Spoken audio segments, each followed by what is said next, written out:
आज काशी पुनमचंद नगरमधील रहिवाशी छोटू भाऊ पारधी आणि भटू भाऊ पारधी यांच्या मातोश्री स्वर्गीय वैजंता आई, ज्या आईला 90 वर्षाचं आयुष्य लाभलं, जिनं आयुष्यभर हाल अपेक्षा आणि कष्ट सहन केलीत आणि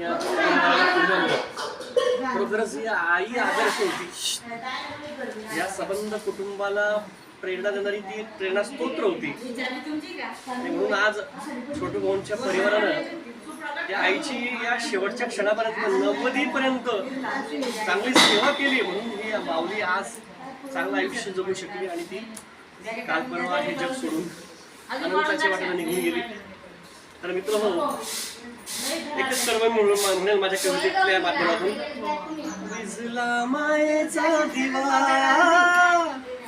विझला मायेचा दिवा, माय घरासाठी दुआ, प्रत्येकाच्या घरासाठी माय अनमोल ठेवा, माय अनमोल ठेवा, विझला मायेचा दिवा.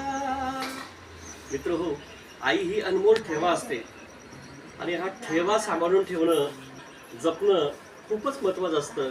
आणि म्हणून या परिवारातल्या ज्या सुना असतील, जे नातवंड असतील, त्यांनी आपल्या आजीवर प्रचंड प्रेम आणि माया केलेली आहे. आणि या आजीने पण, या माऊलीने पण या साबंध लेकरांवर, या परिवारावर खूप प्रेम केलेलं आहे. मी परिवाराचे आभार मानेल की या परिवाराने आपल्या आईची चांगली काळजी घेतली.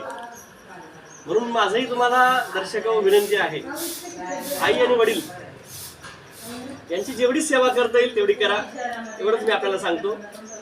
धन्यवाद.